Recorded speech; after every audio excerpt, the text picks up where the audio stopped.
Welcome, thank you for joining me. My name is Bjorn. Today we're going to be looking at Jack motherfucking Black and how you might be able to play someone just as glorious as this. So this idea came to me when I was rocking out in the shower. I'm going to be honest. The best thing I can maybe put this as is that it's something like Percy and Scanlan if they had a child. It's going to be fun, I think, if you have a fun DM that's willing to do some crazy shit. So let's go ahead and just jump right into it here and see what I felt was necessary for this Jack Black character. Now, for the best race that I felt that this character could be, it had to be the Rock Gnome. Like, there's no other option, really, if you truly think about it, right? It's in the name, and not only that, we also get the Tinkerer. So this helps us out a little bit with how I'm going to get into how I think you'll be able to use an electric guitar and, develop the technology that isn't there. And this is the part in which you're going to have to work with your DM and have to be like, oh yeah, this is cool, and get them involved and get them interested in what you can do. And I'll get into that later. We'll go over the build first here. And we're going to come over to the class here. This is what we're going to end off with. We're going to have a Bard 10, College of Glamour, and we're going to have a Warlock, the Archfey pack. I could see there being call for, of course, the Fiend. It would maybe thematically fit a bit better, but the Fiend didn't really lend itself to the build that I was looking for, and the Archfey really, I felt like it solidified what I was going for, and it gets really fun with this character. So we're just gonna go over first level shit first. Of course, we have the Rock Gnome, and then for our first level, we get a whole bunch of proficiencies. For the instruments that you can play, I'd recommend talking to them, seeing if there's maybe an acoustic guitar in your world already, and you can have one of those as a proficiency. But maybe your character feels like this isn't the end of where this instrument, its potential, it can go further than this, and so you tinker enough and you create the first electric guitar. Again, we'll get into that a little bit, but for the other skills, I decided to go pure persuasion, performance, and arcana. This will help us out with role-playing out some of our advances in the technology and all that shit. And, of course, because this is a multi-classing character, it does require that we have a charisma of 13 for both classes, and that's it. So not bad.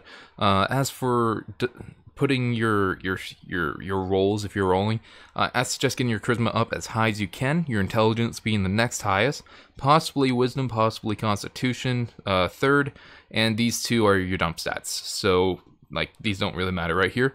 I really like having maybe a strength that's a little bit lower than what it should be, and you're struggling and whatever, but that's up to you. And I felt that the best background choice for this character and how I wanted to go about creating that electric guitar and researching shit and figuring out all this lore and shit, it was to go with the sage background. Like, we get our history and deception through this, which is pretty nice. We also gain a couple of language. I felt like this would be the appropriate point in which I'd pick up the infernal, so there's still that devilish side to it. You can get that into your ability to rock out and shit like that, and Elvish, because Elvish is it's a bardic kind of language where you're singing, but the main thing that I wanted to get was the researcher, because this will it will allow you to not so much circumvent, but to at least know where you could possibly find knowledge on how to construct your electric guitar and the amp that you'll be probably carrying on your back.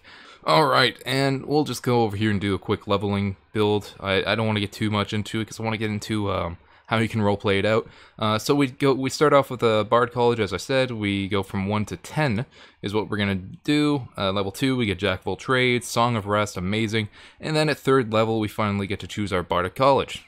Going with the College of Glamour, pretty easy choice here. So you get enthralling performance, pretty amazing, really fits his character.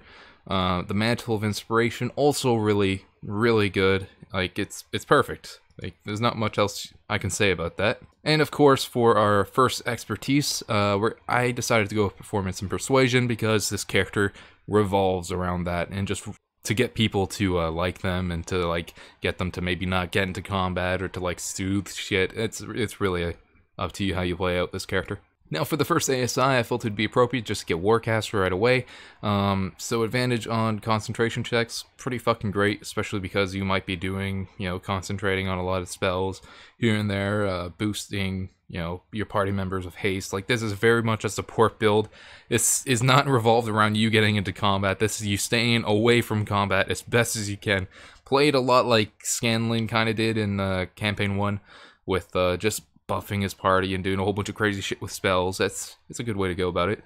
5th level, we get our Font of Inspiration, of course. This is pretty good. We can regain our Bardic Inspiration on a short or a long rest, which is great. And as for 6th level, we gain Mantle of Majesty. So we gain the ability to cloak ourselves in Fey magic that makes others want to serve you. As a bonus action, you can use the command without expending a spell slot, and you can take on an appearance of an unearthly beauty for 1 minute. And I'm pretty sure you can keep using this. During this time, you can cast command as a bonus action. Yeah, okay, so that's pretty fucking sweet. I really like that. You can only use it once a day, finishes on a long rest. Yeah, that's really cool. This also helps tie into you drawing, you learning energy from the Fae, and possibly attracting that the Archfey that will later be your that you'll be taking a pact with, and maybe like you're like they're really into rock and roll or some shit, and it's just attracted them to the point of which, like, yeah, take my fucking power. Or some crazy story where they're like, I need you to do this and defeat my enemy from like one of the 9 hells or some shit like that. And it could be really fun to roleplay if you have a good enough story, but that comes up to your DM, of course, and yourself. 6th level, we get Counter Charm, amazing ability. Not much more to say about that besides just, make sure you use it correctly.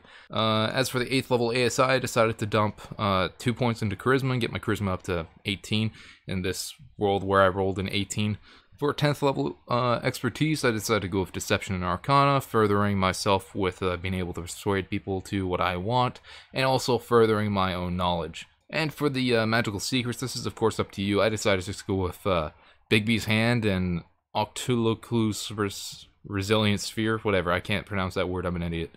I'm not going to go over spells here all too much. It'll drag out the video, and I want to try to keep these as short as I can.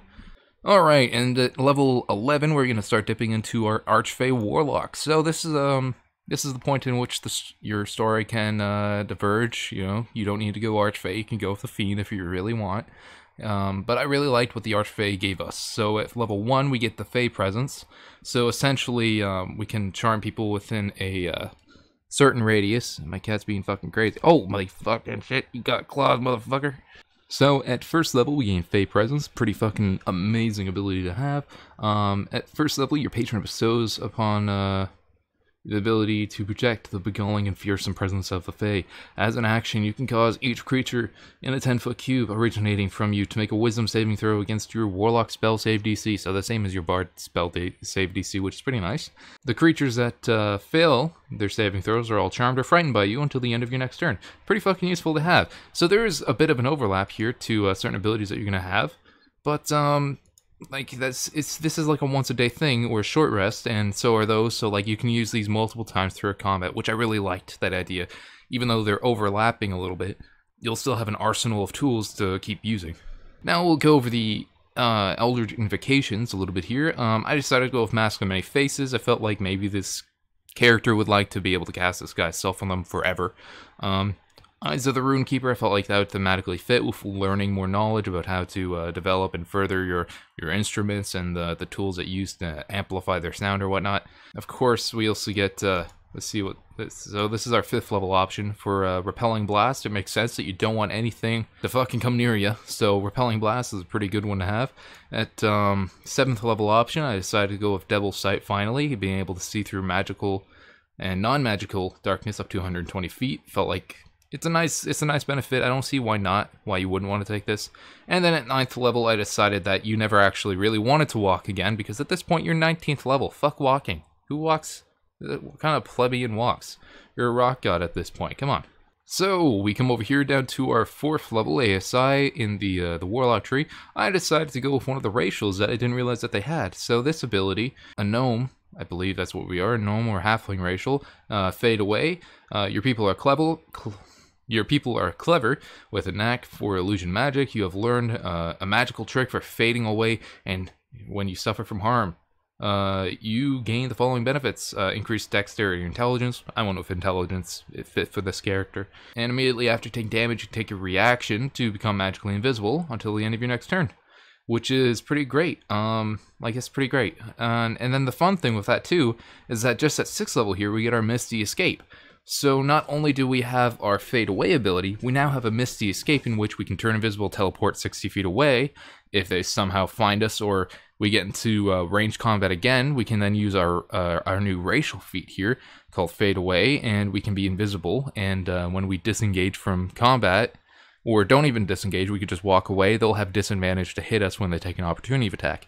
So I really like that this overlaps here, where it's a get the fuck out of here kind of ability, and you can interchange them, and you can use both of these between short rests. So like it's I really like this overlap, and I might even have taken Fade Away sooner, but I felt like this was appropriate at this level. Now, for the 8th level ASI from the Warlock, I decided to go with a feat. I went for Resilient Constitution, bumping my con up by 1 and gaining proficiency in the saving throws. So now we have advantage and proficiency with maintaining concentration. I really like that, and not much else to say about that. And then coming down here to level 10, we get Beguiling Defenses.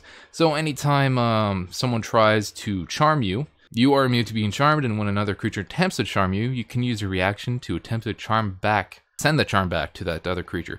I really like this. It's just like you can't be charmed, and you're just so charming and all that shit. And so yeah, I really enjoy that this ability exists here. Also, again, there is a bit of overlap with abilities, but I do like that. You're like with counter charm, like this helps your group and yourself with it, but like once you get this, you're immune to being charmed, and now you can charm somebody else as a reaction, while you could already have your counter charm up, and all of a sudden charm the person who's attempting to charm the rest of your group. You can rebound that charm back towards them, ending the charm spell that they're trying to, you know, send their way anyways. Let's see here. So we're at the overview here. We can see that, you know, the stats are pretty decent. Again, aim for a charisma +5, intelligence +5, you know, wisdom and con, you want to be your 3rd highest possibly, and your dump stats are right over here. We have an arcana, deception, performance, and persuasion, all expertise, which fits in thematically with this character, that they can perform, persuade, and deceive people into getting what they want. And the arcana helps with what I feel like you could do in order to say that you have an electric guitar. So the idea that I've envisioned for this character, at least for myself, you can do this however you want, is that on their back they have like a massive pack, and it looks like all intricate, maybe clockworky. And this is where you can take the Thaumaturgy cantrip, and you can maybe find someone who can enchant that onto it, or maybe you've learned it yourself somehow. I don't know if bards can learn the bards can't learn the Thaumaturgy cantrip. You can find someone else that can enchant that onto it, and you know, it could be all sorts of knobs and all sorts of levers in which you arrange them in certain manners, in which you gain those certain effects of the Thaumaturgy cantrip. So all of a sudden you'll be able to amplify any sounds that you'll be inputting into it. And you know, you can have an electric chord, or you know, something that would connect towards this guitar that you've been working on. Now, for this guitar that you've been working on, this is where tinkering comes in, along with the amp, tinkering. So with tinkering with the guitar, you could say something along the lines of, like I wanted to take this acoustic guitar and turn it into something more. I felt like there's something more there. And you can either come in at level 1 with that, or, you know, this could be your character's story with learning how to create this this device that you've envisioned for rock and roll, and play that out a lot. Or you can just come in and have the guitar, or have the amp, or have one or the other. It's a talk between you and your dungeon master to see if they're cool with this. I don't see why they wouldn't be. It'd be really fun. It really depends on the campaign, I guess, at that point. But yeah, you could be the first person to invent the electric guitar in this this Dungeons and Dragons world, similar to how Percy did in campaign 1 of Critical Role. He invented the first guns, and it was introduced into the world after that point. But in this case, instead of, you know, making a gun, you're making an electric guitar. You're using, of course, magic to, again, amplify the sound of it, or possibly doing other shit with it. Maybe you can work it out with your DM that, like, one of the main things that you're working on is to, like, gain something to maybe your bardic inspirations. Like, personally, if I were to DM this, I would say something like, if your character progressively gets better and works on this device.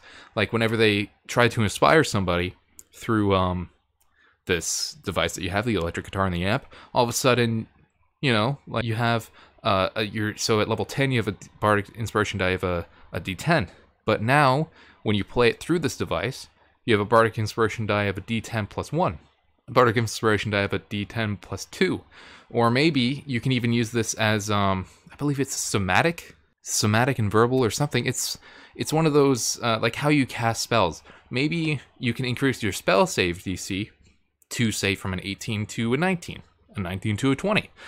It's you can do a lot with that. Like, it's kind of turning into its own class at that, which I really like, but it focuses on something in which you can just progressively work on throughout a campaign. It requires a lot of investment. It requires a lot of time, and hopefully you don't get brutally murdered before you can see this through. But you can have a lot of fun with this. There's so many things that you could just do. If you're into, like, I know people who've played bards that actually like sing, and they do poetry, or they do whatever. Maybe if you actually have an electric guitar, you bring your electric guitar to game night, and all of a sudden you want to like play a bit of a fucking song for people to actually inspire them. You play an actual fucking song. That'd be amazing, but it could be intrusive. So talk with your DM again.